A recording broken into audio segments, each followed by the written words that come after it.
Lumabas na po ang kalaban ni Jandrel Casimero ngayong December 27 kung saan undercard siya sa alaga ni Sean Gibbons. Kasabayan din ni Casimero ang laban ni Kenneth Lover. Kalaban pala ni Casimero itong si Tommy Zokoshi. May kartadang 11 wins 5 KOs, may 5 talo. May edad na 26 at number 373 sa world rankings ng Backstrike. Malayo po ang rankings nito mga boss. Kung baga basta nabigyan na lang pala ng laban si Cuadro Alas. Akala ko si Luis Neri na ang kalaban mga boss. Mas may pangalan pa pala si Kameda na tumalo sa kanya dahil nakalaban nito si Luis Neri at David Picasso. Siguro warm up lang ito para kay Casimero mga boss. Malay natin meron palang mas malaking laban na hinahanda ni Koki Kameda para kay Jandrel. Kung ganito kasi ang mga kalaban ni Jandrel mga boss, sigurado babansagan na magbobote o kaya magbabalot ito.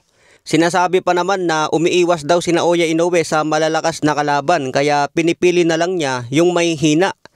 Pero sa lahat ng kinalaban ni Inoue, top contender sa mga world ranking sa 4 na major belt. Kaya hindi masasabing mahina. Itong kalaban ni Casimero ngayon, number 373 sa rankings ng Backstrike. So ibig ba sabihin nito mga boss, si Casimero ang pumili ng kalaban niya? Si Casimero ba ang nagdesisyon kung sino ang kalaban niya ngayon? Yan ang sinasabi ko mga boss na hindi kontrolado ng boksingero kung sino man ang itapat ng promoter niya. Kung boksingero lang ang namimili ng kalaban at kung si Casimero ang mamili, sigurado na hindi ito ang pipiliin niya.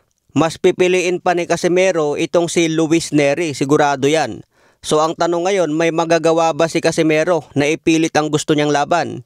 Kaya ang punto natin dito mga boss, bahala ang promoter na maghanap ng laban mo at bahala ang boksingero na lumaban. Kaya abangan po natin ang muling pagbabalik ni Cuadro Alas mga boss. Sana may mas malaking laban pa na hinanda ni Koki Kameda. Kung laging ganito ang itapat kay Jandrel, medyo hindi maganda para sa kanyang karera. Pero kung babayaran pa rin siya ng milyon, syempre paldo pa rin yan mga boss. Sa ngayon, yung bata muna ni Sean Gibbons ang bibida sa December 27. Sa iba pang balita, David Benavides sinabing matutulog lang si Jake Paul laban kay Anthony Joshua. Ibang level na raw itong si Joshua, hindi na ito retired na boxer at laos na MMA fighter lang. Kaya maging maingat daw si Jake Paul dito dahil world champion caliber itong kaharap niya. Kung kay Tommy Fury pa lang natalo na siya, baka dito kay Joshua matutulog na. Samantala, banat din ni David Benavides kay Canelo Alvarez. Magretiro na lang daw si Canelo, wag nang sayangin ang oras ng fans para lang manood sa laban niya. Dahil 3 boksingero na lang daw ang dapat niyang labanan.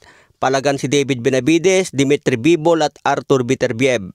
Kung hindi yung 3 yan ang labanan ni Canelo, wala na raw dahilan pa ni Canelo para lumaban pa sa boxing. Dapat na raw na magretiro na lang.